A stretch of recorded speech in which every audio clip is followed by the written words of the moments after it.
Weight loss জার্নিতে ভুল সিদ্ধান্ত এবং এর নেতিবাচক প্রভাব ত্বক ও চুলে। আমার কাছে পেশেন্টরা ত্বক এবং চুলের সমস্যা নিয়ে আসে, এটি স্বাভাবিক। তবে আজকে একটি বিশেষ ক্যাটাগরি পেশেন্টদের কথা বলবো, যারা এসে বলে রিসেন্টলি তারা এক্সট্রিম হেয়ার লস সাফার করছে এবং সেই সাথে হেয়ার ব্রেকেজ, প্রন, ডাল এবং ড্যামেজ হেয়ার তো আছেই।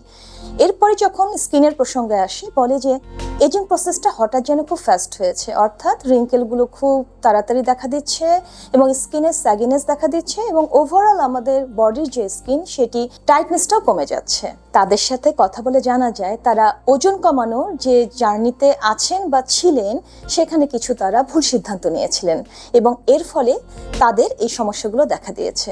অর্থাৎ দর্শক সবসময় মনে রাখবেন যে ওয়েট ম্যানেজমেন্ট এবং ওয়েট লস কিন্তু এক না। আমরা ওয়েট ম্যানেজমেন্ট ভেবে আমরা ওয়েট লস করে ফেলি, ফোকাস করি ওজন কমাতে এবং সেক্ষেত্রেই আমাদের ভুলগুলো হয়ে থাকে। এখন আমরা যে ভুলগুলো করে থাকি সেগুলো আমি একটু একটু করে আপনাদের সাথে শেয়ার করব।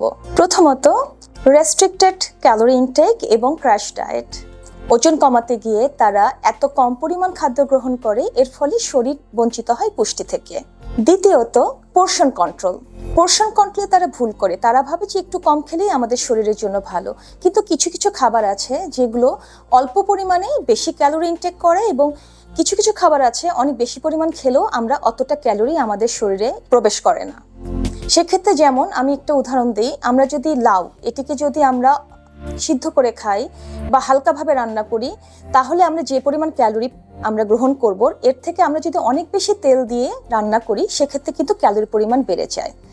এবং আরেকটি উদাহরণ হচ্ছে মিষ্টি আলু। আমরা মিষ্টি আলু সিদ্ধ করে খেলে আমরা যে পরিমাণ নিউট্রিয়েন্ট আমাদের বডিতে ইনকর্পোরেট করব, এটি যদি আমরা একটু ডিপ ফ্রাই করে পটেটো ওয়েজ বানিয়ে এবং সেই সাথে সস এবং মেয়োনেজ দিয়ে আমরা গ্রহণ করি, আমরা কিন্তু অনেক বেশি ক্যালোরি ইনটেক করে ফেলবো। এই পোর্শন কন্ট্রোলের ক্ষেত্রে তারা ভুল করে ফেলে।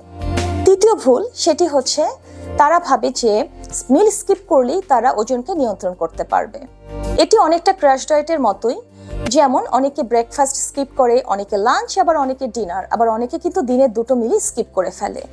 এই যে এক একদিন এক একভাবে মিল গ্রহণ করছে, এতে বডির সাথে অ্যাডজাস্টমেন্টে একটু সমস্যা হয়ে থাকে। এর ফলে আমাদের শরীর অবসাদগ্রস্ত হয়ে যায়, আমাদের মাইটোকন্ড্রিয়ার যে এনার্জি সেটি কমে যায়, সেলুলার ইনসাফিসিয়েন্সি এবং মাইটোকন্ড্রিয়ার ডিসফাংশন দেখা দেয়।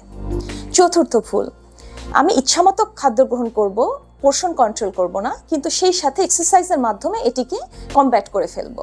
আসলে তা না। আমাদের এক্সারসাইজের মাধ্যমে আমাদের ওয়েট ম্যানেজমেন্টটা অনেক সহজ হয়, অক্সিডেটিভ স্ট্রেস কমে, কিন্তু এটি যদি আমরা প্রয়োজনের তুলনায় বেশি করে ফেলি তাহলে কিন্তু একটু হিতে বিপরীত হয়। এই যে অক্সিডেটিভ স্ট্রেস, এটি অনেক সময় বেড়ে যায়। এছাড়াও আমাদের এক্সারসাইজের মাধ্যমে কিন্তু আমাদের বডির রিজেনারেশন হয়, কিন্তু আমরা যদি এক্সারসাইজের মাঝখানে একটু গ্যাপ না দিই, মাসেল রিপেয়ার এবং রিজেনারেশনের সময়টা পায় না এবং এর ফলে লিগামেন্ট ইনজুরি, মাসেল ইনফ্লামেশন, প্রদাহ এবং ব্যথা, নানা ধরনের সমস্যাগুলো দেখা দেয়। পঞ্চম ভুল, তারা খাদ্যটাকে ঠিক মতো ইন অর্ডারে গ্রহণ করে না। যেমন অনেকেই দেখা যায় যে সকালটা শুরু হয় দুধ চিনিযুক্ত চা এবং কফি, তার সাথে কুকিজ বা কেক বা পেস্ট্রি দিয়ে। এতে হয় কি, আমাদের শরীরের গ্লুকোজের স্পাইক বেড়ে যায় এবং একটি পরে তার 2-3 ঘন্টা পরেই গ্লুকোজের প্রতি বা সুগারের প্রতি তার ক্রেভিংটা বেড়ে যায় এবং 2-3 ঘন্টা পরে এই ক্রেভিংয়ের জন্য সে আবার সিম্পল কার্ব বা রিফাইন্ড সুগার ইনটেক করে ফেলে। কিন্তু এক্ষেত্রে আমরা যদি আমাদের ব্রেকফাস্টটা আমরা একটু protein, fibre rich food, vegetables এগুলো দিয়ে আমরা অর্ডারটাকে সাজিয়ে ফেলি, তাহলে দেখা যাবে কি আমাদের সারাদিন শরীর থাকছে ফুরফুরে এবং কর্মশক্তিও ইনট্যাক্ট থাকছে।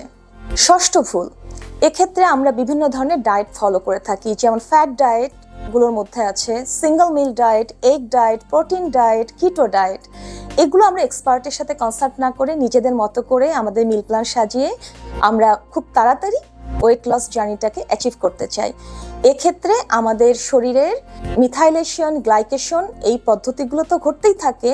আমাদের ওজন হয়তো নিয়ন্ত্রণে আসে, কিন্তু কিছুদিন পরে সেটি আবার বাউন্স ব্যাক করে, অর্থাৎ কিছুদিন পরে ওজন বৃদ্ধি বেড়ে যায় এবং আমাদের এক্সটার্নাল ইন্টারনাল অর্গানগুলো ডিজেনারেটিভ চেঞ্জের মাধ্যমে ক্ষতিগ্রস্ত হয়ে থাকে। সবসময় মনে রাখবেন যে ওজন নিয়ন্ত্রণ বা ওয়েট ম্যানেজমেন্ট কিন্তু একটি কম্প্রিহেনসিভ প্রোটোকলের মাধ্যমে সম্পন্ন করতে হয়। এটি একটি টিম ওয়ার্ক। এখানে একজন ওয়েলনেস কনসালট্যান্ট আপনাকে অ্যানালাইসিস করে, আপনাকে স্ক্রিনিং করে আপনার কোনো ইন্টারনাল ইস্যুস বা কোমরবিডিটি আছে কিনা সেগুলোকে এক্সক্লুড করবেন, সেগুলোকে আইডেন্টিফাই করবেন এবং আপনার নিউট্রিশনিস্ট, আপনার কনসালট্যান্টের পরামর্শ অনুযায়ী আপনার মিল প্ল্যানটি তৈরি করবেন এবং আপনার থেরাপিস্ট আপনার জন্য কোন ধরনের এক্সারসাইজ সেটি কাস্টমাইজড প্ল্যান করে দেবেন।